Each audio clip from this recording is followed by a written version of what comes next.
Bismillahirrahmanirrahim. Assalamu alaikum dear students. It's me Muhammad Irfan Anwar, your chemistry teacher. Well dear students, आज हमने test number 25 करना है discuss, जो कि UHS topic 3 physical chemistry से associated है, जिसमें सॉलिड स्टेट की और कुछ एटॉमिक स्ट्रक्चर के हवाले से जो हमने लेक्चर में डिस्कशन की थी उसके बारे में बात होगी. So let's move towards the discussion of the test. जी तो डियर स्टूडेंट्स, इस वक्त टेस्ट आप लोगों के सामने है. टेस्ट की डिस्कशन स्टार्ट करते हैं. इंपॉर्टेंट पॉइंट्स, फैक्टर्स, लेक्चर में की गई बातें अपने जहन में रखिएगा. उन सबको हम देखेंगे, एनालाइज करेंगे और देखेंगे कि एमडीकैट में क्वेश्चन किस तरह से आते हैं. सो सबसे पहला क्वेश्चन नंबर 51 में पढ़ता हूं, जो कि आपके सामने है. Which of the following statement about the ionic solids, covalent solids and molecular solid is incorrect. ये सवाल एक्सप्लेन करने से पहले आप अपने जहन में वो तमाम इमेज वो लेक्चर का पॉइंट लेके आइएगा जब मैंने कहा था कि ये जो टाइप्स ऑफ सॉलिड्स हैं, इनकी जो प्रॉपर्टीज हैं आपने याद रखनी है, क्योंकि इनकी प्रॉपर्टीज आपको बोली जाएंगी और फिर इनकी बेसिस पे पूछा जाएगा कि कौन सा सॉलिड है, किसकी बात हो रही है, या जैसे ये क्वेश्चन कि कौन सी बात इररिलेवेंट या मिसमैच आ गई है. सो बिस्मिल्लाह करते हैं. उसने जो टेबल दिया मैं उसको पढ़ता हूँ. ऑप्शन ए में वो बात करता है, कहता है एग्जाम्पल में NaCl and CaO ionic solids हैं, calcium oxide, sodium chloride. Exactly this is covalent solids की बात करता है. हाँ, डायमंड है, सिलिकॉन कार्बाइड है, इनमें कोवेलेंट बॉन्ड पाया जाता है. बिल्कुल ठीक कह रहा है. और मोलेकुलर सॉलिड्स बिल्कुल सही कह रहा है. कार्बन डाइऑक्साइड फ्रोजन फॉर्म में -80 पे मोलेकुलर सॉलिड है. HCl मोलेकुलर सॉलिड है क्योंकि डायपोल डायपोल इंटरेक्शन होती है. और आइस भी इसी तरह, जिसमें हमने आइस का स्ट्रक्चर पढ़ा था, जिसमें हमने पढ़ा था कि हेक्सागोनल पैकिंग होती है, हाइड्रोजन बॉन्ड होता है. बातें ठीक है तीनों. उसने कहा था इनकरेक्ट. देखते हैं ऑप्शन बी. देखते हैं वो कहता है कि basic compound, basic component ions हैं आयनिक सॉलिड के. बिल्कुल ठीक है. कोवेलेंट के एटम्स होते हैं और उसके मॉलिक्यूल्स होते हैं. Very simple, spatter information, we know that. Charlie option देखते हैं तो कहते हैं electrical conductivity, ionic solids they are non-conductor in solid state. याद रखिए, they are conductor in their solutions or in their molten form, but they are non-conductor in the solid state. ठीक कह रहे हैं. और कोवेलेंट सॉलिड की बात करता है, कहता है नॉन कंडक्टर एक्सेप्ट ग्रेफाइट. हाँ जी, हम जानते हैं ग्रेफाइट में हमने कहा था sp2 हिब्रिडाइजेशन होती है, हमारे पास लेयर्ड स्ट्रक्चर होता है. एक pz अनहाइब्रिडाइज्ड जो ऑर्बिटल होता है उसमें एक इलेक्ट्रॉन होता है, उसकी मूवमेंट की वजह से कंडक्टिविटी होती है. सारी बातें मैं रिवाइज भी कर रहा हूँ सो that you can get the idea. उसके बाद अभी तक तो स्टेटमेंट ठीक चल रही है. मोलेकुलर सॉलिड की बात करते हैं, non conductor except HCl and water. Yes we know that, this is the information for you people. ये भी तीनों स्टेटमेंट्स ठीक है, हमने इनकरेक्ट चूज करनी है. So my dear students, delta option में कहते हैं melting and boiling point. Okay, देखते हैं. कहते हैं वेरी हाई मेल्टिंग पॉइंट्स. किसके? आयनिक सॉलिड के. नहीं जी, आयनिक सॉलिड्स के हाई मेल्टिंग पॉइंट होते हैं, कोवेलेंट सॉलिड्स के वेरी हाई होते हैं और मोलेकुलर सॉलिड्स के लो होते हैं. और इसने ये जो तीनों स्टेटमेंट्स हैं ये कंफ्यूज और गलत की हैं. Delta option is my answer. ये इनकरेक्ट है, इसी को मैंने चूज करना था. मैंने बोल दिया कि सही ऑप्शंस क्या हैं. वैसे आप पेपर पे भी देख सकते हैं, मैंने लिख भी दिया है कि हमारे पास जो आयोनिक सॉलिड्स हैं उनके मेल्टिंग बॉइलिंग पॉइंट हाई होते हैं और वेरी हाई कोवेलेंट, क्योंकि उनमें मैक्रो मॉलिक्यूल बना होता है, कोवेलेंटली बॉन्डेड नेटवर्क होता है जिसको तोड़ना बहुत मुश्किल होता है. जैसे मैंने डायमंड की भी बात की थी, 4100 kelvin. So all these things you must keep in your mind. बड़ा खूबसूरत सवाल है. It was the discussion based. That's why I was explaining all that. Delta is incorrect. And I hope कि आपके तमाम कॉन्सेप्ट्स की रिवीजन भी हो गई होगी. अब नेक्स्ट क्वेश्चन पे चलते हैं. क्वेश्चन नंबर 52 है. स्टेटमेंट में पढ़ने जा रहा हूं students. Which of the following is the correct statement about the Hund's rule? You know Hund's rule. अब एटॉमिक स्ट्रक्चर से रिलेटेड क्वेश्चन आ गया है. हम इलेक्ट्रॉन्स को ऑर्बिटल्स में फिलअप करते हैं. ऑर्बिटल्स सबशेल्स में होते हैं, सबशेल मेन शेल में पाए जाते हैं. वो तमाम rules, of principle, Pauli exclusion principle and the Hund's rule, उन तीनों की डेफिनेशन जेन में रखिएगा, पैटर्न जेन में रखिएगा, लेक्चर जेन में रखिएगा. वो कहता है ऑप्शन ए में करेक्ट ऑप्शन पूछना चाह रहा है. It is apply to assign the electronic configuration of the element. Yes, क्योंकि ये डिजेनरेट ऑर्बिटल्स को डील करता है, ये नंबर ऑफ अनपेयर्ड ऑर्बिटल्स की बात करता है, ये उनकी ऑक्सीडेशन स्टेट की भी बात करेगा, ऑफ कोर्स उसकी वैलेंसी की भी बात करेगा, और इलेक्ट्रॉनिक कॉन्फिगरेशन भी तो बताएगा ना कि px1 है, py1 है, pz1 है, या क्या है. स्टेटमेंट ठीक है. बीटा ऑप्शन कह रहा है कि it is useful to determine the valency of any element only. Yes, यही तो बोला, वैलेंसी या ऑक्सीडेशन स्टेट कुछ भी कह सकते हैं. दोनों स्टेटमेंट्स ठीक हैं. This is an informative question for you people कि Hund's rule की सिंपल डेफिनेशन पढ़ के आप जज नहीं कर सकते, लेकिन मैंने जो लेक्चर में बात रिपीट की थी वो देखिए क्वेश्चन की फॉर्म में आपके सामने आई है. वैलेंसी भी बताता है, हमारे पास डीजेनरेट ऑर्बिटल ना सिर्फ अनपेयर्ड ऑर्बिटल बनाता है, ऑक्सीडेशन स्टेट भी बताता है, बल्कि हमें उसकी कॉन्फिगरेशन की डिटेल भी बताता है. So option C is my answer, both A and B. Very simple. Next question है स्टूडेंट्स, क्वेश्चन नंबर 53, पेपर आपके सामने है। Which of the following notation is not matched correctly for the subatomic particles, you know subatomic particles, electron, proton, neutron, neutron, ठीक है, neutron और मीजॉन्स, पाई मीजॉन्स, लेकिन हम अपने ही सिलेबस के बारे में बात करेंगे, हम ज्यादा डिटेल में नहीं जाते। सिंपल सा क्वेश्चन है, नोशंस दी गई हैं कि इलेक्ट्रॉन को किस तरह नोटेट किया जाता है, किस तरह बताया जाता है। So what if I am gonna observe, तो उसने कहा कि नोट मैच, अल्फा बिल्कुल सही है जी, वो उसके मैथ को बता रहा है और साथ में चार्ज कोई नहीं होता, नीचे चार्ज होगा 0, उसका मैथ है यस 1 mu। प्रोटॉन की भी नोटेशन ठीक है, यहाँ पे +1 आता है चार्ज, ठीक है। इलेक्ट्रॉन्स की भी ठीक है, इलेक्ट्रॉन्स में वो बता रहा है कि भाई इसका मैस इतना कंसीडर नहीं किया जाता, तो यू बेटर नो, हमारे पास इसका जो मैस है बहुत कम आता है, 10⁻31 kg रेंज में निग्लिजिबल होता है। और मैंने कहा था कि जब कोई आयन बनता है, चाहे वो केटाइन हो चाहे वो एनाइन हो, तो उस आयन का मैस चेंज नहीं होता, सिर्फ इसी वजह से कि इलेक्ट्रॉन का मैस में कंट्रीब्यूशन निग्लिजिबल है। तो ये बहरहाल प्रेजेंटेशन ठीक है। न्यूट्रिनो एन में बात करता है, आप जानते चार्ज लेस मैसलेस पार्टिकल है, लेकिन यहाँ पे तो वो उसका मैस शो कर रहा है, नहीं यहाँ पे उसका वो चार्ज शो कर रहा है, जो नीचे लिखा जाता है that is the charge. So this is wrong, ये n 0 और 0 दोनों ऑप्शंस में होगा। So delta is incorrect option, very simple very clear. हमारे पास न्यूट्रिनो का मैस भी नहीं है, इस पे चार्ज भी कोई नहीं होता, याद रखिएगा, इट्स सब एटॉमिक पार्टिकल। इस तरह एंटी न्यूट्रिनो भी होता है, मीजोन्स होते हैं, क्रैक्स होते हैं, पाई मीजोन्स होते हैं, ये सारी केमिस्ट्री तो है, but we are talking about our topic only. और ये लेवल्स में भी काफी एक्सप्लेन किया गया था डाटा, इसलिए ये क्वेश्चन को यहाँ पे मैंने एक्सप्लेन कर दिया, सो that you can understand easily. Next question पे चलते हैं, डेल्टा ऑप्शन इसका आंसर था पहले वाले का, क्वेश्चन नंबर 53 का। क्वेश्चन नंबर 54 है, कहता which of the following element has no paired p electron in a single uncombined atom of. अच्छा जी, वो कहता है कि ये जो मैंने एलिमेंट्स आपको टेबल में बताए हैं, इन एलिमेंट्स में कौन सा ऐसा एलिमेंट है जिसका एक एटम अगर अकेला पड़ा हो तो इसके p ऑर्बिटल्स में, जो इलेक्ट्रॉन का डाटा पूछ है, अनपेयर्ड p ऑर्बिटल्स पड़े हों। तो देखते हैं, इसको मैंने सॉल्व किया, watch on the board. Question number 54 में मैंने आंसर कर दिया कार्बन, क्योंकि बाकियों को मैंने देखा था तो आपके सामने वो मैच नहीं करते, तो कार्बन इज माय आंसर। मैंने उसको जस्टिफाई किया है, कॉन्फ़िगरेशन मैंने लिख दी इसके कार्बन की 1s2 2s2 2px1 2py1 और 2pz0। मैं एक्साइटेड स्टेट की नहीं, ग्राउंड स्टेट की बात कर रहा हूं। उसने कहा एटम अकेला पड़ा हुआ है, अभी इसकी बॉन्ड मेकिंग का मूड नहीं है, ना मैं हाइब्रिडाइज स्ट्रक्चर की बात कर, मैं जनरल 6 इलेक्ट्रॉन्स की अरेंजमेंट की बात कर रहा हूं। वॉच दिस, तो मेरे पास px और py में ये दोनों p ऑर्बिटल्स हैं जो कि ऑफ कोर्स अनपेयर्ड पड़े हुए हैं, यही उसने पूछा था। अगर मैं बाकियों की बात करता हूं, तो अगर आप इसी को ध्यान में रखें, तो ऑक्सीजन में आप जानते हैं हमारे पास वैलेंस शेल में 6 इलेक्ट्रॉन होते हैं, 2s2 2px1, तो उसमें एक पेयर 2px2 आ जाता है, 2py1 एंड 2pz1, एक पेयर आ गया ना। उसने कहा था किसमें कोई भी p सब शेल का कोई भी p ऑर्बिटल पेयर्ड ना हो। ऑक्सीजन में एक पेयर है, नियोन में आप जो बेटर नो हमारे पास सारा कंप्लीटली फिल्ड होता है, मैग्नीशियम में हमारे पास उसका भी सिनेरियो नहीं है। ऑफ कोर्स ये हमारे पास बड़ी सिंपल कॉन्फ़िगरेशन है, उसमें जो p है वो सारा एम्प्टी है। सो अनपेयर्ड की बात की, option alpha is my answer, very simple, carbon. Next question पे चलते हैं, क्वेश्चन नंबर 55 है, dear students, electrical conductivity of graphite is greater in one direction than in other due to. Graphite कौन सा स्ट्रक्चर बनाती है? क्रिस्टलाइन स्ट्रक्चर, ना hexagonal crystalline structure, ठीक है। sp2 हाइब्रिडाइजेशन होती है। क्रिस्टलाइन सॉलिड की क्या प्रॉपर्टी है? Anisotropy. You know what is anisotropy? मैंने लेक्चर में बताया था कि कुछ फिजिकल प्रॉपर्टीज ऐसी होती हैं, there are certain physical properties which change by changing the direction of the crystal, और ये क्रिस्टलाइन कंपाउंड्स की प्रॉपर्टी होती है that they show the phenomenon of anisotropy. अगर उनकी डायरेक्शन को 360 पे रोटेट किया जाता है तो वही फिजिकल प्रॉपर्टी का रिस्पॉन्स डिफरेंट हो जाता है, जबकि अमोर्फस सॉलिड्स में ऐसा नहीं होता। अब ग्रेफाइट क्या है? क्रिस्टलाइन सॉलिड है, तो ऑफ कोर्स उसमें एनाइसोट्रोपी होती है। So Charlie option is my answer, due to the anisotropy. वो अपनी वेरिएंट प्रॉपर्टी शो करती है, कोई भी सर्टेन रिफ्रैक्टिव इंडेक्स की बात कर ले, किसी भी फिजिकल प्रॉपर्टी की बात कर ले जो आपकी बुक में, जो मैंने लेक्चर में बताया था, तो वेरी करती हैं। क्यों? क्योंकि ये क्रिस्टलाइन सॉलिड है। Got it? So you must have to focus on this concept, very beautiful concept and very simple.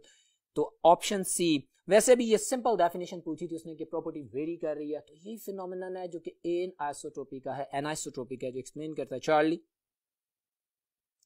Question number 56, charge to mass ratio को ध्यान में रखिएगा, और इससे रिलेटेड लेक्चर में मैंने जो जो पॉइंट्स बताए थे वो भी ध्यान में रखिएगा। Charge to mass ratio, EORM ratio for the proton positive rays, हाँ डिपेंड्स ऑन। अब जब हमने जब इनके कैथोड रेस की बात की थी और पॉजिटिव रेस जिनको केनाल रेस कहते हैं, जिनको हम एनोड रेस कभी भी नहीं कहेंगे। बहुत से स्टूडेंट मिस्टेक कर देते हैं, एनोड रेस कह देते हैं, आपने केनाल रेस कहना है या पॉजिटिव रेस कहना है। हमने कहा था ये नेचर ऑफ गैस पे डिपेंड करती है, क्योंकि ये किसी एनोड से तो निकल नहीं रही होती, बम्बार्डमेंट होती है कैथोड रेस की, और जो गैस मौजूद होती है उस वक्त वो अपना इलेक्ट्रॉन लूज करने के बाद आयोनाइज हो जाती है, वो पॉजिटिव आयंस जाते हैं और जो पॉजिटिव चार्ज होता है उसको प्रेजेंट करते हैं। इसलिए गैस चेंज करते जाएंगे तो डेफिनेटली डिफरेंट गैसेस के डिफरेंट न्यूक्लियाई हैं, उनका मास डिफरेंट है तो उसकी वैल्यू चेंज होगी। So charge to mass ratio of the positive rays depends upon the nature of gas. So alpha option मेरा आंसर है, बाकी बिल्कुल इररिलेवेंट है। वो जो एक थ्योरेटिकल बातें की गई हैं कि प्रेशर ऑफ अ गैस, इसका कोई ताल्लुक नहीं है। नेचर ऑफ द एनोड, नहीं जी, nature of the cathode, they have nothing to do with this. मैंने पूरी केमिस्ट्री रिपीट कर दी कि जब भी केनाल रेज या पॉजिटिव रेज बनती हैं तो हमारे पास वो गैस आयोनाइज होती है, उसका डिफरेंट न्यूक्लियाई होता है, उसका डिफरेंट मास होता है, इस वजह से उसकी charge to mass ratio different होती है। जबकि कैथोड रेज के बारे में तो आप जानते हैं इलेक्ट्रॉन्स होते हैं constant, that does not depend upon the nature of gas. बहरहाल क्वेश्चन नंबर 56 का answer alpha. I'm repeating again and again the same concept with the explanation of every single question because this is very much important for you people in your MDCAT. So keep in mind all the discussion. Question number 57 की बात करते हैं, paper आपके सामने है। Which of the following statement is not matched correctly? Okay, हम देखते हैं, टेबल दिया हुआ है, मिसमैच सिचुएशन देखनी है, नेगेटिव क्वेश्चन है। क्वेश्चन 57 की जो अल्फा ऑप्शन है, पहले इसको पढ़ता हूं फिर मैंने इसको सॉल्व भी किया, आपको जस्टिफाई करता हूं। अल्फा ऑप्शन में कहता है कि n value in principal quantum number 1 है, इसको के कहते हैं, ठीक है। कर्स जो ग्रीक लैंग्वेज से निकला था ना, स्मॉल वेवलेंथ। अच्छा, number of the electrons got it, हमारे पास 2 आ जाते हैं।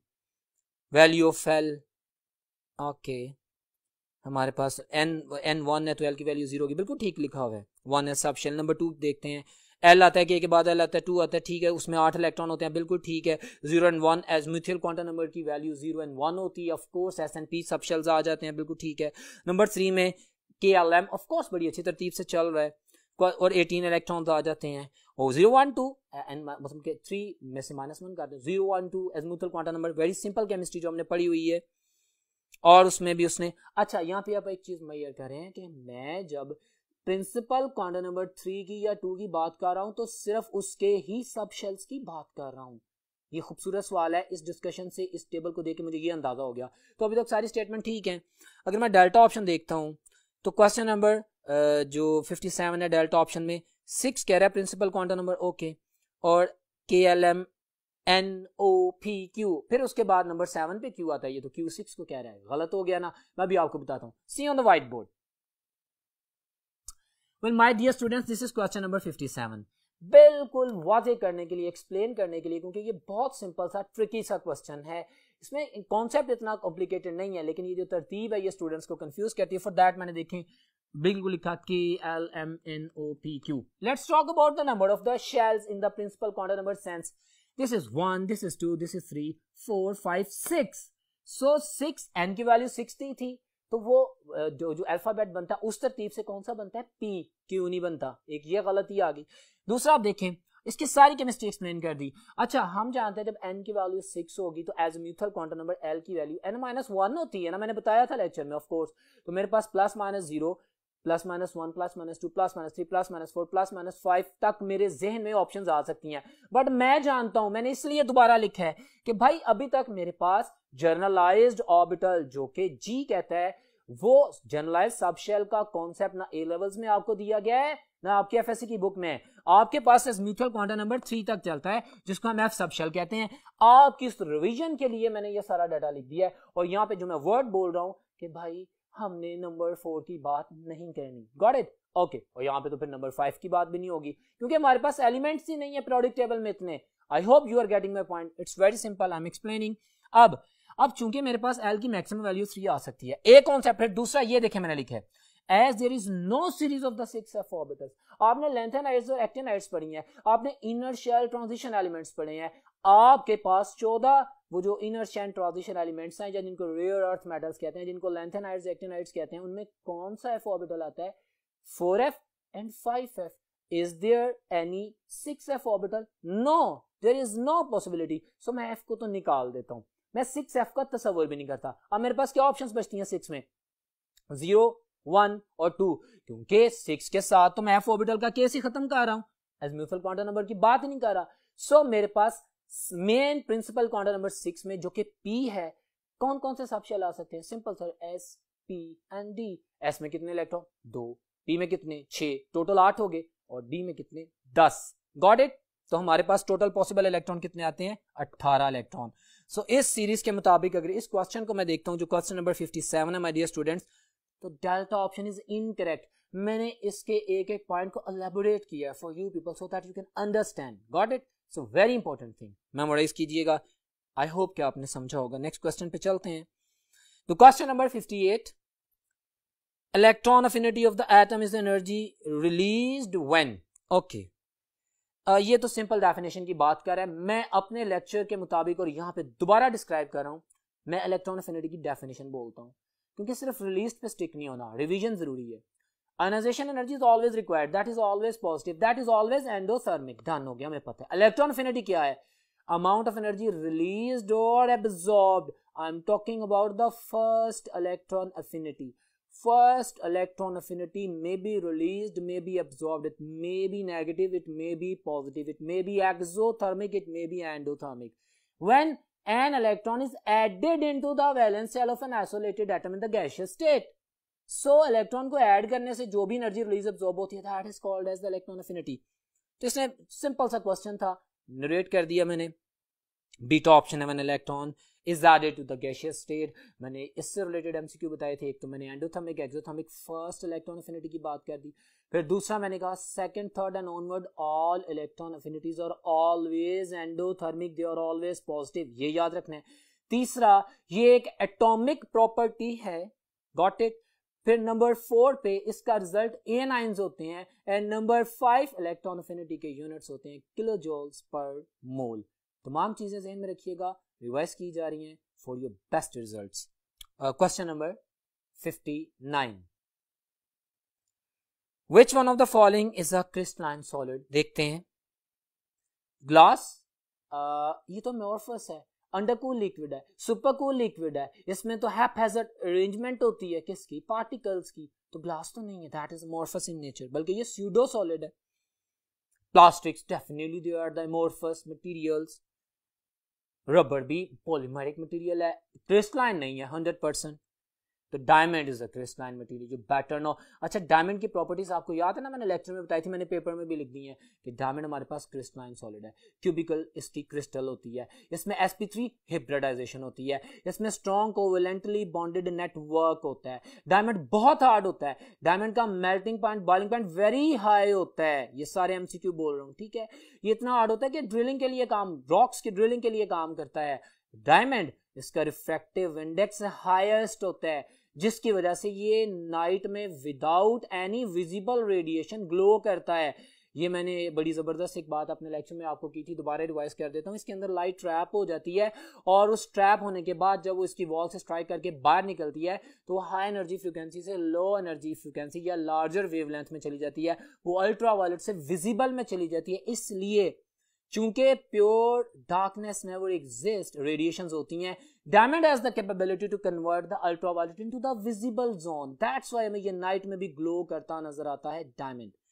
सो डायमंड के बारे में मैंने सारी बातें बोल दी. यहाँ पे एक सिंपल सा क्वेश्चन था कि ये क्रिस्टलाइन है. जी बिल्कुल, ये क्रिस्टलाइन सॉलिड है, और ये मैंने इसकी केमिस्ट्री को एक्सप्लेन कर दी है.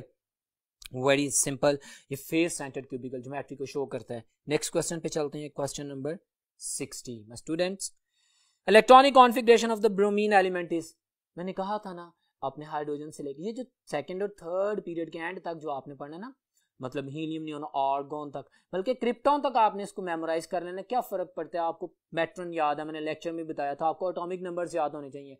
क्यों? क्योंकि ये सवाल का जवाब आप एटॉमिक नंबर से देंगे. अगर आपको पता होगा कि ब्रोमीन का एटॉमिक नंबर 35 है, तो ही आप उसकी कॉन्फ़िगरेशन करेंगे ना. लेट्स इमेजिन, मैं आपके ज़हन में प्रैक्टिस करवाता हूं. आपको पता है आर्गोन 18, 18 इलेक्ट्रॉन आर्गन डन हो गया। उसके बाद 4s2 होता है 20 हो गए। उसके बाद 3d10 4s2 के बाद मतलब फॉर एग्जांपल अगर हम इंक्रीजिंग एनर्जी में देखें तो 3d आता है ना, 3d10 टोटल 30 इलेक्ट्रॉन्स हो गए। उसके बाद 4p की बारी आती है और 4p में आप 5 इलेक्ट्रॉन्स कर दें 2px2 2py2 and 2pz1 got it. 2p नहीं 4 की बात कर रहा हूं तो 4px 4py एंड 4pz। सो अगर हम देखते हैं तो हमारे पास alpha option is my answer. Very simple and the very clear answer alpha option. ये ब्रोमीन की इलेक्ट्रॉनिक कॉन्फ़िगरेशन है आर्गन। उसके बाद 4s2 फिर 3d10 देन 4px ठीक है ना, उस 4py2 और 4pz1 इकट्ठा लिखा हुआ है उसने 4p और उसको 5 कर दिया हुआ है। सो alpha option is my answer. Very simple. Question number 61 की बात करते हैं। Which of the following term is used for isotopes of an element? ये इससे प्रीवियस लेक्चर में भी बात की गई थी। मैंने कहा था कि fractional atomic masses, average atomic masses, they are dealing with the mass of an element which is being labeled in the periodic table. लेकिन अगर आइसोटॉप्स की बात करेंगे तो फिर हम मैस नंबर की बात करेंगे। Number of protons plus number of neutrons ये होल नंबर में होगा। Mass number is a specific word which is used for a single kind of atom, तो ये होल नंबर में होता है। मैस नंबर है आइसोटॉप से डील करता है। So very simple. Mass number, ये प्रोटॉन नंबर किसको कहते हैं, वो तो एटॉमिक नंबर की बात करता है। ये मेरा आंसर नहीं है, मैस नंबर है।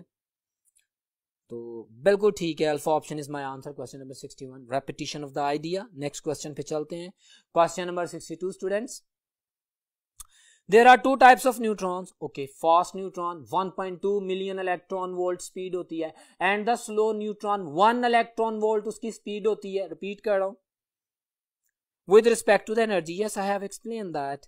Slow neutrons are used to produce dash and the dash rays. Well, dear students, इसका आंसर है slow neutron are the reasons for any kind of the nuclear reaction. जो न्यूक्लियर एक्सप्लोजन होता है उसमें slow neutron ज्यादा effective role play करते हैं। वो कौन कौन सी रेडिएशंस जनरेट करते हैं? हमारे पास अल्फा ऑप्शन है, beta rays and gamma rays. See on the white board मैंने रिएक्शन भी कर दिया फॉर योर अंडरस्टैंडिंग। ये क्वेश्चन नंबर 62 में मैंने एक स्लो न्यूट्रॉन का अटैक करवाया। आप देख रहे हैं कॉपर, आपकी बुक में लिखा हुआ है। Very simple. कॉपर 6529 इसके ऊपर अटैक करता है तो साथ ही इसका मास बढ़ जाता है, कॉपर 6629 हो जाता है और साथ में गैमा रेज निकलती हैं रेडिएशंस की फॉर्म में। ठीक है, गैमा रेज इसका सिंबलाइज किया मैंने। अब उसके बाद अब ये अपने आप को रीअरेंज करता है इमीडिएटली। ये कॉपर अपने न्यूक्लियाई को मॉडिफाई करता है। आपको पता है ना, न्यूट्रॉन में एक प्रोटॉन और एक इलेक्ट्रॉन होता है। Got it. तो ये अपने एटॉमिक नंबर को शिफ्ट करता है और ये जिंक में कन्वर्ट हो जाता है। वही सिंपल केमिस्ट्री है न्यूक्लियर चेंज की। हमारे पास जिंक 66 और 30 हो जाता है, साथ में इलेक्ट्रॉन रिलीज होता है, इसको हम क्या कहते हैं? Beta rays. Of course we are going to generate gamma rays and the beta rays. ये एक्सप्लेन भी कर दिया आप लोगों को कि भाई कैसे एक स्लो न्यूट्रॉन किसी में से बीटा रेज और गामा रेज को निकालता है। Very simple. चीजों को रिवाइज करते हैं ताकि हम अंडरस्टैंड कर सकें। सो क्वेश्चन नंबर 62 का आंसर था अल्फा। क्वेश्चन नंबर 63 की बात करते हैं। विच of the following is correct statement? Correct statement कौन सी? अच्छा देखते हैं। Hexagonal close packing shows 1 2 3 1 2 3। ये बिल्कुल गलत कह रहा है। हमारे पास hexagonal close packing A B type या 1 2 1 2 टाइप होती है। ये 1 2 3 1 2 3 तो क्यूबिकल को शो करती है। तो अल्फा स्टेटमेंट तो गलत है। बीटा में यही बात है, ये भी गलत लिखा गया। उसने उलट स्टेटमेंट्स बोल दिए, दोनों गलत हो गई। Charlie, sodium and potassium show the face centred cubic structures. My dear student, you better know कि जितनी भी अल्कली मेटल्स हैं, mainly sodium potassium, they show the body centred cubic structure. So ये फेस सेंटर्ड कह रहा है, ये भी गलत है। हमने सही चूज करनी थी delta, zinc, magnesium and cadmium show the hexagonal close packing. Yes, delta option is correct. A B C were wrong. Delta option memory based question है। ज्योमेट्री में, क्रिस्टलाइन मटेरियल्स में जब हम शेप्स पढ़ रहे थे, यूनिट सेल्स को explain कर रहे थे, सिंपल क्यूब्स पढ़ रहे थे, बॉडी सेंटर्ड क्यूब पढ़ रहे थे, फेस सेंटर्ड क्यूब्स पढ़ रहे थे, तो मैंने ये सारी चीजें एक्सप्लेन की थी। Delta is correct, A B C wrong है। Got it? Very simple. Next question पे चलते हैं।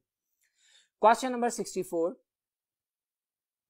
Which of the following formula of a quantum number helps us to determine number of electron in a subshell? आइए repeat करते हैं। ये तो simple सा आंसर है। ये मैं बता रहा हूं कि मेरे पास इन ऑप्शंस में beta option is my answer. 2 × 2l + 1। मैंने आपको कहा था अब सुनते जाएं, रिपीट कर रहा हूं for your information, related MCQs हैं, सारे एमसीक्यूज हैं. Number of electrons in the main shell 2n². Okay, number of orbitals in the main shell n². Number of subshells in the main shell, principal quantum number n. Number of subshells in the, of course हम अगर smoother quantum number की बात करें तो that is 2l+1. ठीक है ना. Number of orbitals in the subshell, sorry, number of orbitals in the subshell 2l+1. और नंबर ऑफ इलेक्ट्रॉन्स हम जानते हैं एक ऑर्बिटल में 2 इलेक्ट्रॉन होते हैं, तो 2 मल्टीप्लाई बाय 2l+1. तो ये मेरा आंसर है, beta option is my answer. और ये सारे वर्ड्स मैंने इसलिए बोले स्टूडेंट्स के ये आपके एमडी कैट के क्वेश्चंस हैं, मैंने लेक्चर में भी बताया था, रिवाइज भी कर दिया, रिलेटेड डाटा था. क्वेश्चन नंबर 65 डिस्कस कर लेते हैं. Which of the following properties not shown by neutrons? अच्छा, न्यूट्रॉन्स की प्रॉपर्टीज को ध्यान में रखिएगा. जेम्स चैडविक ने जब डिस्कवर किया slow neutron, fast neutron, of course वो सारी बातें उसने कहा है कि not shown by the neutrons. A में कहता है they can not ionise gases, सही कह रहे हैं, ठीक है. बीटा कहता है they are used for the fusion nuclear reaction. मैंने आपसे थोड़ी देर पहले एक एमसीक्यू की प्रैक्टिस की थी, मैंने कहा था स्लो न्यूट्रॉन जाता है और न्यूक्लियस को तोड़ देता है, फिशन करता है, हमारे पास गैमा बीटा रेस को निकाल देता है, हमारे पास न्यूक्लियर एक्सप्लोजन होता है. फ्यूजन नहीं होती, फिशन होती है. तो ये एक बड़ा टेक्निकल वर्ड है, पॉपुलर क्वेश्चन है एमडी कैट का, वेरी इंपॉर्टेंट क्वेश्चन है, हाईली कंफ्यूजिंग क्वेश्चन है. बच्चा फिशन और फ्यूजन में फर्क नहीं कर सकता. जब न्यूट्रॉन स्ट्राइक कर रहा है that is going to break the nuclear, तो फिशन रिएक्शन होता है भाई. बीटा इज रॉन्ग, बाकी भी मैं देख लेता हूं. They have more penetrating power than the, yes of course, alpha and beta rays, सही कह रहे हैं. प्रॉपर्टीज इंफॉर्मेशन भी दे रही है, करेक्ट होगी. डेल्टा कह रहा है they do not deflect neither, क्योंकि न्यूट्रल होते हैं ना, पॉजिटिव की तरफ जाते हैं नेगेटिव की तरफ जाते हैं. बीटा ऑप्शन इज इनकरेक्ट, बाकी सारी जो ऑप्शंस हैं वो ठीक हैं. So beta is my answer, this is not shown by the neutrons. Question number 66 उसको देखते हैं. It is impossible for 2 electrons, अच्छा, residing in the same orbital of a poly-electron atom to have. किसकी definition है जी? the same values of the 4 quantum numbers. किसकी definition है? Option alpha ही मेरा answer है, poly exclusion principal. No 2 orbitals can have the same set of the quantum numbers.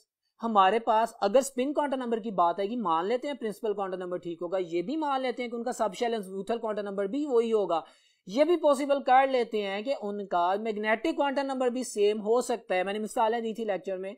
Let's suppose आप किसी भी orbital को बात कर रहे हैं, लेकिन एक स्पिन क्वांटम नंबर, उसमें एक अगर एंटी क्लॉकवाइज इलेक्ट्रॉन पड़ा होगा तो दूसरा क्लॉकवाइज पड़ा होगा, ये कभी भी सेम नहीं होगी, एक प्लस हाफ होगा दूसरा माइनस हाफ होगा. तो ये पॉली एक्सक्लूजन प्रिंसिपल ने बताया था हमें कि हमारे पास 2 इलेक्ट्रॉन्स ऑपोजिट स्पिन में पाए जाते हैं, इस वजह से एन मुमकिन है कि एक ऑर्बिटल का principal azimuthal magnetic quantum number same हो, लेकिन माय डियर स्टूडेंट्स उनका स्पिन क्वांटम नंबर लाजमी मुख्तलिफ होगा. They can not have the same sets. Okay, so that's very simple answer, alpha option. बाकी आप जानते हैं ऑफ बॉस प्रिंसिपल क्या है, इंक्रीजिंग एनर्जी में ऑर्बिटल को फिल करना है. हुन्स रूल क्या है जो कि डीजेनरेट ऑर्बिटल्स को डील करता है हमारे पास. ऑफ कोर्स ये सारी बातें क्लियर हैं. So question number 66 का आंसर था alpha. Very simple. I'm explaining every data just for you people so that you at least put your ears on these very important related MCQs also. ये कुछ सिर्फ 35 MCQs हम discuss नहीं करते my dear students. You know and I know कि हम किस कदर MCQs को अंडर ऑब्जर्वेशन लाते हैं और ये बहुत जरूरी है. नेक्स्ट क्वेश्चन पे चलते हैं. Question number 67. Which one of the following characteristic feature is not shown by the crystalline solids? Once again comes to the properties of the crystalline solids. अच्छा, एंडोमॉर्फस सॉलिड्स कंपैरिजन कर रहे हैं. उसने कहा कि not shown by अल्फा में कहता है they have the definite geometry, बिल्कुल ठीक कह रहे हैं, and they do not have definite geometry, ठीक कह रहे हैं. बीटा में कहता है they have the sharp melting points. Yes, this is the property. और उनका शार्प नहीं होता, बिल्कुल सही कह रहे हैं. They show the cleavage plane, हाँ जहां से हमारी क्रिस्टल ब्रेक करती है डेफिनेट फिक्स क्लीवेज प्लेन होता है, बिल्कुल ठीक है. और उसमें हमारे पास कोई कॉन्सेप्ट नहीं होता, जैसे स्यूडो सॉलिड ग्लास टूटता है तो किरचियों में कन्वर्ट हो जाता है, कोई खास क्लीवेज प्लेन नहीं होता. Delta option. They show isotropy. अभी मैंने बोला था कि anisotropy is the property of the crystalline solids, और आइसोट्रोपिक तो एमॉर्फस सॉलिड्स होते हैं. तो डेल्टा ऑप्शन रॉन्ग है जी, इसने रिवर्स कर दिया। एनिसोट्रॉपी मैंने बताया था कि जब हमारे पास कोई एक property bye changing the direction of the crystal change हो जाए, ये क्रिस्टलाइन सॉलिड्स की प्रॉपर्टी होती है, उसको एनिसोट्रॉपी कहते हैं, और अमोर्फस सॉलिड में आइसोट्रॉपी होती है। ये रिवर्स कर रहा है जी। तो ये एक इंफॉर्मेटिव क्वेश्चन भी था, हमारी रिवीजन भी होगी प्रॉपर्टीज की। Delta option is my answer. Next question है question number 68 students, identify the incorrect statements. Okay, हम देखते हैं आयनाइजेशन एनर्जी की बात करें। फर्स्ट आयनाइजेशन एनर्जी की left to right, top to bottom move करते हुए ट्रेंड ज़हन में रखिएगा। हम इसके ऊपर काफी बात कर चुके हैं। वेरिएशंस में पहले बोल देता हूं, उम्मीद है कि उसी में से सवाल होगा। हम जानते हैं कि left to right ionization energy period में इंक्रीज करती है और दो जगहों पे ऑर्बिटल स्टेबिलिटी की वजह से वेरिएशन आती है। Member of the group 2a and 3a, हमारे पास 3a की आयनाइजेशन एनर्जी 2a से कम होती है, और इसी तरह 6a की ionization energy, first ionization energy 5a से कम होती है। इसको ध्यान में रखिए। कहता है आयनाइजेशन एनर्जी फर्स्ट जो है वो नाइट्रोजन की ग्रेटर ऑक्सीजन से, 5a की 6a से ज्यादा, बिल्कुल ठीक है। इनकरेक्ट देखनी है हमने, अल्फा तो ठीक है। बीटा कहता है first ionization energy of the oxygen is larger than fluorine. Oxygen 6a, fluorine 7a। तो किसने कहा फ्लोरीन की ज्यादा नहीं होती? भाई 7a की आयनाइजेशन एनर्जी 6a से ज्यादा होती है। ये कह रहा है कि 6a की आयनाइजेशन एनर्जी 7a से ज्यादा है, ऑक्सीजन की फ्लोरीन से ज्यादा है। गलत कह रहा है, ये इनकरेक्ट स्टेटमेंट है, और यही मेरा आंसर है जिसे मैंने चूज करना था। अगर आपको कॉन्सेप्ट पता हो, and if you are very much confident about the lines, and you are very much confident, you must be, क्योंकि हमने इसको इतना डिस्कस किया प्रीवियस पेपर्स में भी, टेस्ट में भी। सो आप 1 मिनट में इसका आंसर कर सकते हैं within few seconds, not 1 minute, because you have a very limited time here. Beta option is my answer. बाकी electronic configuration zinc, cadmium, mercury resembles with, हाँ सारी बात है। हमारे पास नॉर्मली ये 2b है ना, और 1b की बात की है, तो सारी बात है वैलेंस इलेक्ट्रॉनिक कॉन्फ़िगरेशन में 1 इलेक्ट्रॉन और 2 इलेक्ट्रॉन की केमिस्ट्री है। बिल्कुल ठीक स्टेटमेंट्स हैं। बीटा ऑप्शन रॉन्ग है, जो मेरा आंसर है। Question number 69, if the charge to mass value of the electron is 1.758 into 10 power 11 coulomb per kilogram. Okay, well, इसे मैंने आप लोगों के लिए सॉल्व किया। सो let's move on the next board, ताकि मैं इस कॉन्सेप्ट को रिवाइज कर सकूं और आप समझ सकें। Move on the next board. जी तो डियर स्टूडेंट्स, अभी व्हाइट बोर्ड पे आप क्वेश्चन नंबर 69 का सॉल्यूशन देख रहे हैं। वेरी सिंपल, बड़ी आसान सी बात है। हम जानते हैं कि चार्ज टू मास रेशियो को फाइंड आउट कर लिया गया पहले, that was 1.7588 into 10 power 11 coulombs पर kilogram ton. We know that, okay, हमें पता है। अब उससे मास फाइंड कर सकता हूं कैसे? मुझे चार्ज ऑन इलेक्ट्रॉन पता है ना जी, that is 1.622 into 10 power -19 coulombs. हाँ, चार्ज टू मास रेशियो ये वैल्यू कर दी मैंने उसके सामने, और चार्ज की वैल्यू यहाँ पे पुट कर दी। इन 1 2 3 में से 2 वैल्यूज पता है, तो तीसरी मैं आसानी से फाइंड आउट कर सकता हूँ। हाँ, मैंने रीअरेंज किया, after the rearrangement what I get this one, और मेरे पास जो सोल्यूशन आ जाता है, that is the mass of electron, very simple, 9.1095 into 10 power -31 kg, या mass of electron 9.10 into 10 power -28 grams, या 10 power -25 milligrams। तीनों फिगर्स तो याद रखिएगा। यहाँ पे एक और एमडी कैट का क्वेश्चन में रिलेटेड है तो शेयर कर रहा हूँ। चार्ज टू मास रेशियो कितनी है? 1.7588 into 10 power 11 coulomb per kilogram. MDCAT का क्वेश्चन है, वेरी इंपॉर्टेंट क्वेश्चन, एक दफा आया था, आई थिंक 2017 में आया था। क्वेश्चन क्या था कि charge to mass ratio grams में कितनी होगी? तो वेरी सिंपल, किलोग्राम में 11 है, तो कूलम्स पर ग्राम में 10⁸ होगी, 11 की बजाय 8 होगी। आप ये भी याद रखेंगे, कंफ्यूज नहीं होना कि मैं कौन सा फार्मूला लगाऊं, मैं कैसे कैलकुलेशन करूं, क्या कुछ चेंज हो गया, बिल्कुल नहीं। किलोग्राम से ग्राम्स में कन्वर्ट हो गया, वो 10⁸ हो जाएगा 10⁸11 की बजाय, when you are going to shift the mass into that one. ठीक हो गया? रिलेटेड बातें याद रखा करें। नेक्स्ट क्वेश्चन पे चलते हैं। सो क्वेश्चन नंबर 70, अभी आप पेपर देखें अपने सामने। Which of the following ions has more electrons than protons and more protons than neutrons? खूबसूरत सवाल, टेबल आपके सामने है। वेरी सिंपल, हम जानते हैं कि अगर हम एटॉमिक मास में से एटॉमिक नंबर को माइनस करें तो हमारे पास नंबर ऑफ न्यूट्रॉन्स आते हैं। गॉट इट, ये भी हमें पता है। और हमें ये भी पता है कि भाई किस एलिमेंट में कितने प्रोटॉन्स हैं, कितने न्यूट्रॉन हैं, क्योंकि ये मैंने याद किया, अभी मैंने बोला क्रिप्टॉन तक हमें कम से कम लाजमी याद होना चाहिए। ओके, अब बात करते हैं। वो मैं बात कर रहा deuteriums. You know what is deuterium? Deuterium क्या होते हैं? हाइड्रोजन की अगर बात करें ना, तो उसके हमारे पास 3 मटेरियल, 3 आइसोटोप्स, प्रोटियम जिसको हम नॉर्मली हाइड्रोजन बोलते हैं, देन ड्यूट्रियम, देन ट्रीटियम। क्या फर्क है? मैस का फर्क है। प्रोटियम यानी normal hydrogen, then deuterium, then the tritium. इसमें क्या फर्क है? हाइड्रोजन जो है, जो प्रोटियम है, उसमें न्यूट्रॉन कोई नहीं होता, ठीक है, उसका प्रोटॉन ही होता है।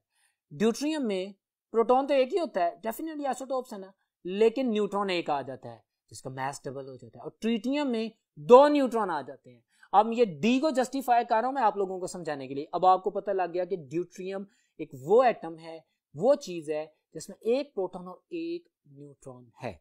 Got it. अगर हम इन ऑप्शंस को देखें तो वो कहता है 1 प्रोटॉन टेबल में लिखा हुआ है, उसके सामने टेबल एक्सप्लेनेशन कर दिया आप लोगों के सामने मैंने। 1 प्रोटॉन है, ड्यूट्रियम नेगेटिव में 2 इलेक्ट्रॉन्स हैं और 1 न्यूट्रॉन है। अच्छा नहीं, ये तरतीब खराब होगी, एक सीक्वेंस में चलना है कि हमारे पास प्रोटॉन से ज्यादा इलेक्ट्रॉन्स हो और उससे मतलब कि एक कम न्यूट्रॉन हो। ठीक हो गया। My answer is OH negative. My dear student, oxygen में ऑक्सीजन एटॉमिक नंबर 8, ऑक्सीजन 16, अगर इसकी बात करें जो कॉमनली ऑक्सीजन है, तो भाई इसमें 8 प्रोटॉन्स होते हैं, 8 न्यूट्रॉन्स होते हैं, 8 इलेक्ट्रॉन्स होते हैं। हाइड्रोजन क्या करता है? हाइड्रोजन में सिर्फ एक प्रोटॉन होता है, न्यूट्रॉन कोई नहीं होता। OH बना, OH यूनिट अगर आ गया तो मेरे पास प्रोटॉन 9 हो जाते हैं, न्यूट्रॉन 8 ही रहते हैं। Got it? ये सुन रहे हैं मेरी बात? और अगर मैं OH नेगेटिव कह दूं तो इसका मतलब है ऑक्सीजन में 8 इलेक्ट्रॉन थे, हाइड्रोजन का 1 इलेक्ट्रॉन था, टोटल 9 थे। अगर नेगेटिव बोला तो एक और इलेक्ट्रॉन आ गया, टोटल 10 इलेक्ट्रॉन्स आ गए। तो OH नेगेटिव में 10 इलेक्ट्रॉन्स हैं, 9 प्रोटॉन्स हैं और 8 न्यूट्रॉन्स हैं। तो वो सीक्वेंस आ गया जो वो पूछना चाह रहा था। उसने जो स्टेटमेंट बोली थी कि which of the following ions has more electrons than protons, 10 electrons है, प्रोटॉन्स 9 है, बात प्रूव हो जाती है। And more protons than neutrons, हमारे पास 9 प्रोटॉन्स हैं और 8 न्यूट्रॉन है। So my option is the Charlie option, that is OH negative. Very simple, इसको आसानी से कैलकुलेट कर सकते हैं। नेक्स्ट क्वेश्चन पे चलते हैं। क्वेश्चन नंबर 71 है, the smallest part of the crystal lattice which has all of the characteristics features, ठीक है, of the entire crystal called unit cell। बिल्कुल ठीक है, डेफिनेशन है जी। It is representative of the crystal, बिल्कुल सही कह रहा है। इसके 6 पैरामीटर्स, लेंस, एंगल्स, एवरीथिंग, वो याद है ना आपको, जो कि हम पैरामीटर्स ऑफ क्रिस्टल्स बोलते हैं, जो कि एलिमेंट्स ऑफ क्रिस्टल्स बोलते हैं। 3 lens ABC and 3 angles alpha beta gamma, which is true statement for the unit cell। देखते हैं। The crystal may be considered to consist of the infinite number of the unit cells। बिल्कुल जी, crystal में infinite number of the unit cells हो सकते हैं। बिल्कुल सही कह रहा है, होते हैं। माउंट मतलब कि आप किसी माउंटेन पे जाएं, सोडियम क्लोराइड का बड़ा सा पत्थर उठाएं, उसको टुकड़ों में तोड़ें, तो उसकी जो मेगा क्रिस्टल मेगा लेवल पे है, उसका बिहेवियर, उसकी लेंस, उसके एंगल्स वही है जो एक सिंपल यूनिट सेल के होते हैं। Very simple. Number 2, the unit cell is characterized by the distance ABC। हाँ, लेंस बता रहा है, ठीक है, और एंगल्स 3 है, बिल्कुल ठीक है। नंबर 3 में कहते हैं angle beta is that angle which is between the axes C and A। बिल्कुल ठीक है। Angle gamma is between A and B। बिल्कुल ठीक है। एंड एंगल ठीक है, alpha is between B and C। ये सारी स्टेटमेंट्स ठीक हैं। So my answer is the delta option. All statements are correct. Delta option clear है। नेक्स्ट क्वेश्चन पे चलते हैं। 72 क्वेश्चन, मेमोरी बेस्ड। अच्छा जी, which one of the following electronic configuration the lowest value of the first ionization energy is associated. अब हम कैसे answer करेंगे, किसके साथ एसोसिएटेड है? अगर मुझे पता है कि 1A की आयनाइजेशन एनर्जी 2A से कम है, 2A की ionization energy of course 3A से ज्यादा है, और लेफ्ट टू राइट इंक्रीज कर रही है आयनाइजेशन एनर्जी, मुझे ग्रुप का पता चल जाए तो मैं 1 मिनट में आंसर कर दूंगा। मुझे वेरिएशंस का भी पता है, मैं ग्रुप का कैसे पता लगाऊंगा? मैं इसके इलेक्ट्रॉनिक कॉन्फ़िगरेशन देखूंगा। अगर मैं इसके इलेक्ट्रॉनिक कॉन्फ़िगरेशन देखूंगा तो मुझे अंदाजा हो जाएगा कि ग्रुप 1A में NS1 होती है, ग्रुप 2A में NS2 होती है, ग्रुप 3A में NS2NP1 होती है, and so on and on. तो मैं उससे अंदाजा लगा के आंसर कर रहा हूं। मैं कॉन्फ़िगरेशन में एंड वाले ऑर्बिटल्स 2 देख रहा हूं कि उनकी क्या कॉन्फ़िगरेशन आ रही है, वहां से मैं 1 मिनट में ग्रुप का अंदाजा लगा दूंगा और मैं कह दूंगा कि किसकी आयनाइजेशन एनर्जी कम है या ज्यादा है। तो उसने कहा कि किसकी लोएस्ट है। खूबसूरत सवाल। अब आपके पास अल्फा में भी S1 है, और बीटा में भी S1 है। हम ये भी जानते हैं कि टॉप टू बॉटम शेल्स के बढ़ने की वजह से शील्डिंग इफेक्ट बढ़ता है, और टॉप टू बॉटम जब शेल्स बढ़ते हैं शील्डिंग इफेक्ट बढ़ता है, नंबर ऑफ वैलेंस इलेक्ट्रॉन वही रहते हैं लेकिन आयनाइजेशन एनर्जी कम हो जाती है, इफेक्टिव न्यूक्लियर चार्ज कम हो जाता है। अब मेरे पास अल्फा में भी 3s1 है लेकिन beta is my answer, beta उससे नीचे है, ज्यादा शील्डिंग इफेक्ट है, तो 4s1 हमारे पास मिनिमम आयनाइजेशन एनर्जी को रिप्रेजेंट करता है। Very simple. क्वेश्चन नंबर 73 पे चलते हैं। In which of the following pair of the elements second element has greater electron affinity than that of the first one? बहुत खूबसूरत सवाल है और इसका आंसर मैं आपको दूंगा, आप जरा व्हाइट बोर्ड पे देखें question number 73। My dear students, मैंने ये ट्रेंड इसलिए लिखा, हम जानते हैं इलेक्ट्रॉन अफिनिटी क्या होती है, और हमने हैलोजेंस के हवाले से इलेक्ट्रॉन अफिनिटी को जब पढ़ा था तो इसमें आने वाली जो वेरिएशंस थी वो मैंने एक्सप्लेन की थी। मैंने कहा था कि हैलोजेंस में जो बॉन्ड डिसोसिएशन एनर्जी और इलेक्ट्रॉन अफिनिटी, जो फर्स्ट इलेक्ट्रॉन अफिनिटी है, उनका जो ट्रेंड है वो सिमिलर होता है। नॉर्मली हम हैलोजेंस के जो बाकी ट्रेंड पढ़ते हैं फ्लोरीन, क्लोरीन, ब्रोमीन और आयोडीन होता है, लेकिन इलेक्ट्रॉन अफिनिटी में सबसे ज्यादा इलेक्ट्रॉन अफिनिटी किसकी है? क्लोरीन की, दैट इज -349 किलोजूल्स पर मोल।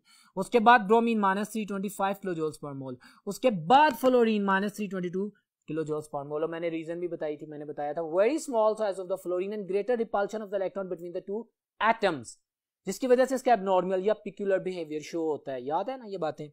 और उसके बाद आयोडीन। अब इस रिलेशन को सामने रखें, अगर इस रिलेशन को मैं सामने रखता हूं तो मैं आंसर कर सकता हूं। बाकियों में वेरिएशन, ये Charlie option is my answer. Very simple. वो कह रहा है कि फ्लोरीन और क्लोरीन, उसने कहा था कि सेकंड वन की इलेक्ट्रॉन अफिनिटी ज्यादा होगी, तो क्लोरीन की ज्यादा है ना और फ्लोरीन की बाद में कम आती है। बाकी सबका सीक्वेंस बिल्कुल ठीक है चार्ली ऑप्शन में, मतलब बाकी सब में जो सीक्वेंस है वो डिस्टर्बेंट है। जो चार्ली ऑप्शन है वो राइट ऑप्शन है, वो मेरा आंसर है कि फ्लोरीन उसकी इलेक्ट्रॉन अफिनिटी कम है क्लोरीन की निस्बत। उसने कहा था, खूबसूरत एमडीकेट का सवाल जिसके ऊपर उसने फोकस किया था कि सेकंड वन की ज्यादा हो, फर्स्ट वन की कम हो। I am explaining every word, you are getting all that, got it? तो Charlie option is my answer. Question number 74 है, which of the following gas has maximum charge to mass ratio? maximum charge to mass ratio, जिसका mass कम तरीन होगा, of course charge तो है ही एक certain amount, जिसका mass कम होगा उसकी चार्ज टू mass रेशियो ज्यादा होगी, और जिसका mass जितना ज्यादा होगा वो आपके डिनोमिनेटर है ना, वो ज्यादा होता जा रहा है, तो वैल्यू रेशियो की कम होती जाएगी। Very simple. तो भाई इनमें मैं देखता हूँ क्लोरीन सबसे भारी नजर आ रही है 71, बीटा में ऑक्सीजन हमारे पास 32 पे है, नाइट्रोजन मेरे पास 28। हाइड्रोजन इज माय आंसर क्योंकि हाइड्रोजन लाइटेस्ट है, charge to mass ratio H2, इसके अंदर बहुत कम मैस पाया जाता है, इसलिए इसका चार्ज टू मैस रेशियो की वैल्यू बहुत ज्यादा है। Very simple, delta option. Question number 75 पढ़ते हैं। A unit cell having lattice points only at the corners is called। मैंने आपको कुछ डिस्क्रिप्शन दी थी, अब देखिए मैंने पेपर के ऊपर एक टेबल बना दिया आप लोगों के लिए, उस पेपर को मैं जस्टिफाई कर रहा हूं। मैं अपना आंसर करता हूं कि उसने कहा a unit cell having the lattice points only at the corners that is the simple unit cell। मैंने अपने लेक्चर में simple unit cell, body centred cube, face centred cube, इन सब की बातें की थी। अब देखिए मैंने टेबल भी बना दी है, मैं एक्सप्लेन करता हूँ। अभी तो ऑप्शन मैंने बता दिया अल्फा आंसर, लेकिन अगर आप देखें पेपर में तो आपके सामने एक टेबल आएगा, अभी उस टेबल में आप देख सकते हैं डिस्क्रिप्शन, वो सारी chemistry along with the number of the particles per unit cell वो भी लिख दिया है, बहुत इंपॉर्टेंट है, नोट डाउन कर लीजिएगा। मैं बोल रहा हूं एमडीकेट स्टूडेंट्स, अल्फा ऑप्शन की जस्टिफिकेशन दे रहा हूं। Simple unit cell, it is a unit cell which have lattice points only at the corners. यही पूछा, यही जवाब दे दिया। अब मैं दूसरों की भी बात करता हूं। मेरे पास जो फेस सेंटर्ड यूनिट सेल है, it is a unit cell which have lattice points not only at the corner but also at the face centered है ना, at the face of the each crystal। body centered में not only at the corners but also in the center of the body centered cube आ गया।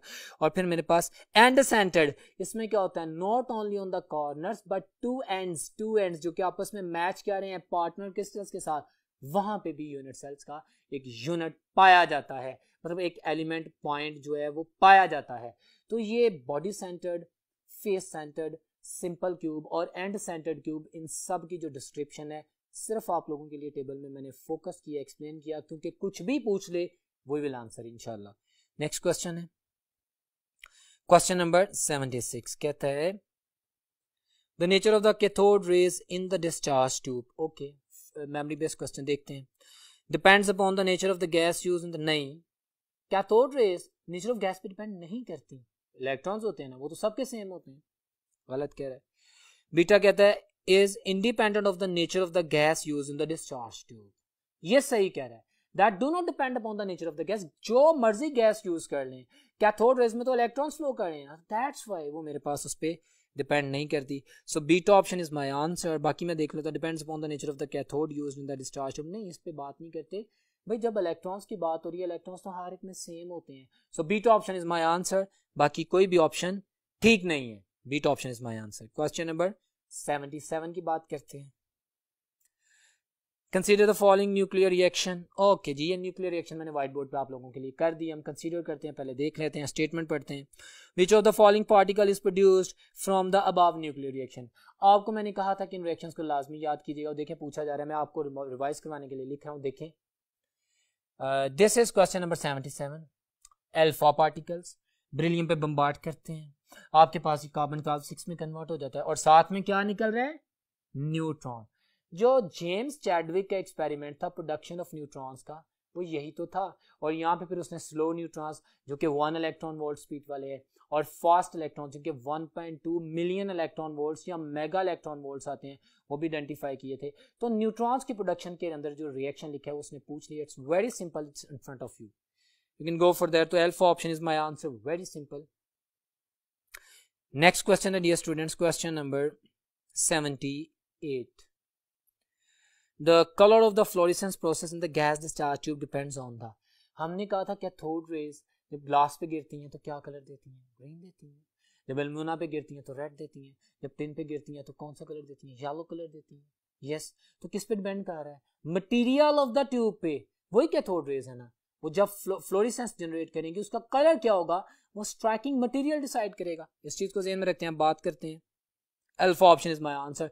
Composition of the material of the glass. आप किस category की वो जो discharge tube है वो यूज कर रहे हैं, वो जो यूज करेंगे उसके मुताबिक उसका फ्लोरेसेंस कलर आ जाएगा. It's very simple chemistry. ये मेमोरी बेस्ड क्वेश्चन है, मैंने रिवाइज भी कर दिया. बड़ा अहम डाटा जो मैंने लेक्चर में भी बताया था, आप ज़हन में रखेंगे. Alpha answer. क्वेश्चन नंबर 79 की बात करते हैं. All of the following statements are correct about NaCl accept.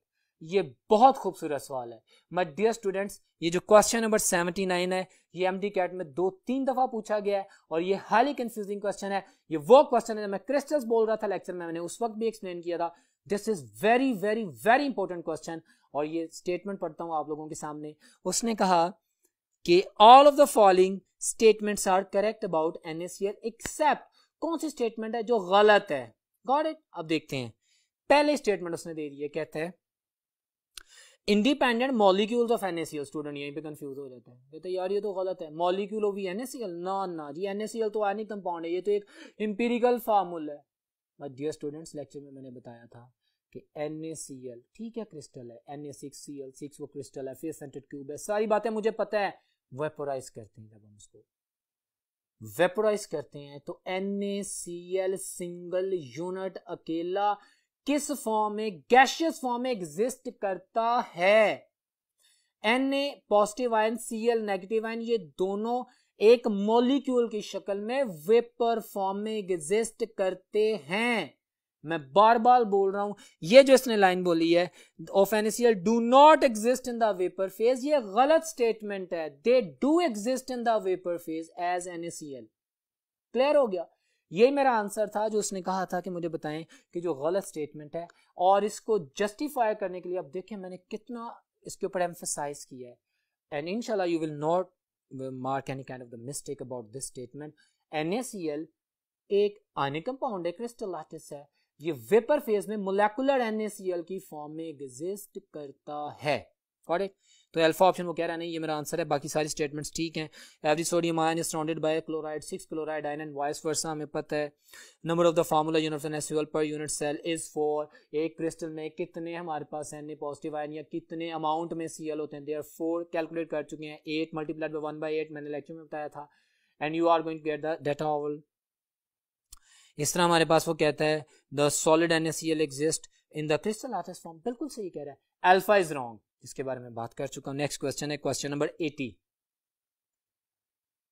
Question 80 कहता है the quantum numbers have all of the following applications except quantum numbers, principal quantum number, azimuthal quantum number, magnetic quantum number, spin quantum number क्या properties रखते हैं सिवाय except देखते हैं used to determine the ionization energy of the elements. But dear students, अच्छा ये बात छोड़ दे, used to determine the ionization energy, quantum numbers decide करेंगे used to determine the ionization energy.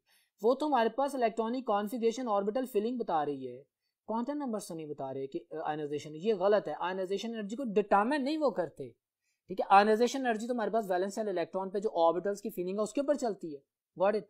तो ये नहीं बताते उसको, क्वांटम नंबर्स को प्रिंसिपल क्वांटम नंबर या म्यूथल क्वांटम नंबर डिटरमिन नहीं करते। कैलकुलेट कर सकते हैं, जज कर सकते हैं, डिटरमिन नहीं करते। एक्सेप्ट पूछा ना, तो alpha is my answer. Use to determine the period of element, the group of element. मैंने अभी प्रीवियस में एग्जांपल दी थी कि मैं इलेक्ट्रॉनिक कॉन्फ़िगरेशन देके बता सकता हूँ कौन सा पीरियड है कौन सा ग्रुप है। यहाँ पे आपके जहन में कंफ्यूजन आ रही होगी कि अगर मैं पीरियड और ग्रुप बता सकता हूँ तो मैं बता सकता हूँ कि आयनाइजेशन एनर्जी क्या है।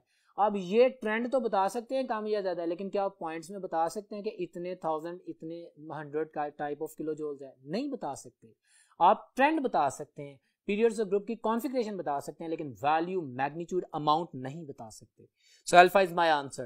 I'm emphasizing again and again because this is MDCAT and these are very beautiful questions which are highly confusing for you people. अगर आप इस पे सोचेंगे, कंफ्यूज होंगे, तो यहाँ पे अल्फा ऑप्शन जो मैंने आंसर की और मैंने कहा कि डिटरमिन नहीं कर सकते, डिटर्मिनेशन से मुराद हरगिज ये नहीं है कि आप ट्रेंड नहीं बता सकते। आप ट्रेंड बताएंगे लेकिन आप ये नहीं बता सकते कि कितनी अमाउंट है। Got it. नेक्स्ट क्वेश्चन है, क्वेश्चन में कहता है उसने जो क्वेश्चन नंबर 81 है, chromium shows which of the following electronic configuration. My dear students, हम डी सबशेल्स की बात करते हैं, आउटर ट्रांजिशन एलिमेंट्स की बात करते हैं, हम लेफ्ट टू राइट मूव करते हैं। चलें 3D सीरीज की बात करें, क्योंकि क्रोमियम उसने बोला है, क्रोमियम का एटॉमिक नंबर 24 होता है। आपके लिए पॉपुलर एमसीक्यू एमडीकैट का रिपीट करने लगा, इसी से रिलेटेड हमारे पास क्रोमियम और copper abnormal but stable configuration show करते हैं। क्यों? क्योंकि अगर क्रोमियम 24 की कॉन्फ़िगरेशन मैं लिखूं तो मुझे 4s2 3d4 लिखना चाहिए ना नॉर्मली, लेकिन ये अनस्टेबल होता है। मैं s2 4s2 से जंप अप करके 3d5 कर दूंगा, क्योंकि उस सूरत में हाफ फील्ड ऑर्बिटल्स हो जाएंगे s के भी और d के भी, और वो एक्स्ट्रा स्टेबल हो जाएंगे। इसलिए क्रोमियम 4s1 3d5 और copper 4s1 3d10 configuration show करता है, जो कि एबनॉर्मल है बट स्टेबल है। यहाँ पे उसने क्रोमियम की वही कॉन्फ़िगरेशन पूछ ली है, ऑप्शंस, और मैंने व्हाइट बोर्ड पे आपके लिए सॉल्व भी किया। Watch this. ये आप लोगों के सामने क्वेश्चन नंबर 81 है ना, ये क्रोमियम 24, आर्गोन 18, फिर 4s2, मतलब ये नॉर्मल अगर होती तो 4s2 होना था और ये 3d4 होना था जो मैंने बोला, ठीक है।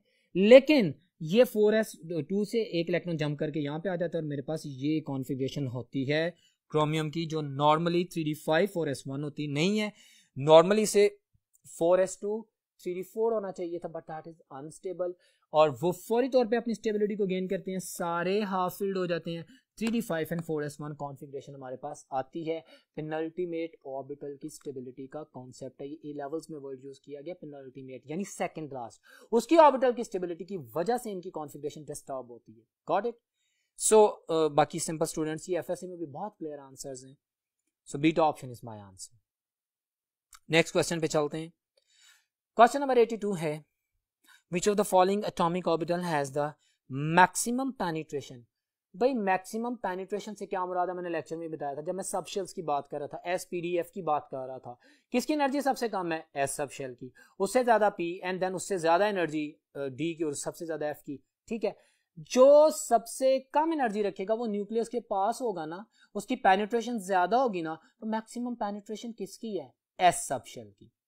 So very simple, alpha is my answer. Next question है, question number 83, which of the following sets of the solid elements ABC, अच्छा, includes, ब्यूटीफुल क्वेश्चन, MDCAT का क्वेश्चन रिपीट हुआ है, बहुत प्यारा सवाल है। ABC, उसने 3 वर्ड्स बोले हैं और उनके सीक्वेंस में रिस्पेक्टिवली कुछ प्रॉपर्टीज बोली हैं, और फिर एक टेबल दिया गया होगा जिसमें वो कुछ एलिमेंट्स को अरेंज करेगा। आपने इस तरतीब के मुताबिक उसको चूज करना है। इन चीजों को ज़हन में रखते हुए अब देखते हैं।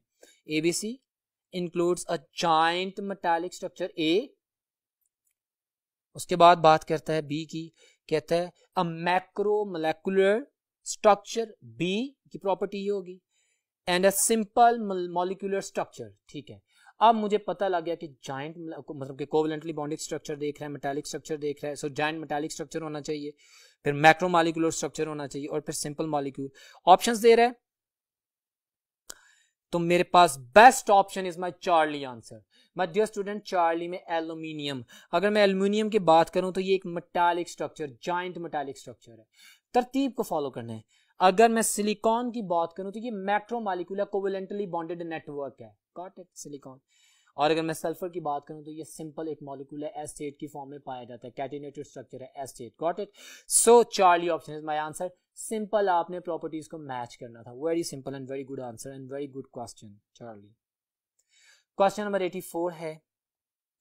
In 1886, Eugene Goldstein experimentally observed that in the gas discharge tube not only, ठीक है, डिस्क्रिप्शन बता रहा है, ये कैनाल रेस की या जो प्रोटॉन्स की पॉजिटिव रेस की डिस्कवरी की बात करता है, बिल्कुल ठीक हो गया. दे आर फॉर्म्ड और प्रोड्यूस्ड बाय, खूबसूरत सवाल, इसको डिस्कस कर चुका हूँ. क्या एनोड इलेक्ट्रोड से निकलती हैं? नहीं. क्या कैथोड इलेक्ट्रोड से निकलती हैं? बिल्कुल भी नहीं. पॉजिटिव रेस, क्या ये decomposition of the gas molecules होती है? अच्छा, decomposition of the gas molecule नहीं. न्यूक्लियस तो सलामत रहता है, डीकम्पोज क्यों होगा? वैसे भी उनके इलेक्ट्रॉन्स कौन से टूटते हैं? हमारे पास bombardment of the cathode rays होती है, जिसकी वजह से कुछ इलेक्ट्रॉन्स रिमूव हो जाते हैं और positive nuclei as a positive rays role play करते हैं. So delta option is my answer, by the bombardment of the cathode rays on the gas molecules. ये मैंने पहले भी बताया था, यही आंसर पूछा गया और डेल्टा आंसर है. क्वेश्चन नंबर 85 की बात करते हैं dear students. In the crystal lattice of ice, अच्छा जी हम बर्फ की बात कर रहे हैं, oxygen atom the water molecule is attached to. खूबसूरत सवाल. पानी मॉलिक्यूल या वाटर वेपर में बात करते हैं तो एक ऑक्सीजन एटम दो हाइड्रोजन से केमिकल बॉन्ड से जुड़ा हुआ है, H2O. बट आइस में क्या है? हमारे पास हाइड्रोजन बॉन्डिंग आ जाती है, 9% वॉल्यूम इंक्रीज हो जाता है, हमारे पास सॉलिड फॉर्म में आ जाती है आइस. ओके, हेक्सागोनल जो भी है वो बातें सारी हमें पता है क्या सिनेरियो? एक ऑक्सीजन एटम जमी हुई बर्फ में दो केमिकल बॉन्ड्स के दिए दो हाइड्रोजन एटम से जुड़ा हुआ है और फिर साथ वाले मॉलिक्यूल के दो हाइड्रोजन से वो स्ट्रॉन्ग हाइड्रोजन फिजिकल बॉन्ड्स के लिए जुड़ा हुआ है. तो एक ऑक्सीजन एटम चार हाइड्रोजन एटम्स के साथ जुड़ा हुआ है, दो के साथ केमिकल बॉन्ड जो कि उसका अपना मॉलिक्यूल है और दो के साथ फिजिकल हाइड्रोजन बॉन्ड जो कि पार्टनर जो नेबर मॉलिक्यूल है उसके साथ है. So answer is alpha. Question number 85 का कि आइस में एक ऑक्सीजन एटम चार हाइड्रोजन एटम्स के साथ जुड़ा हुआ है. Well, my dear student, that was a very interesting and a very good test, which was about the solid states of matter and the atomic structure, which was our lecture. I hope कि इस test number 25 के questions के discussion से आप लोगों के concepts मजीद clear हुए होंगे. आप पढ़ेंगे और इसको याद रखेंगे और इंशाल्लाह ताला आपका टेस्ट बेहतरीन होगा. नेक्स्ट लेक्चर में मुलाकात होती है, तब तक अल्लाह हाफिज.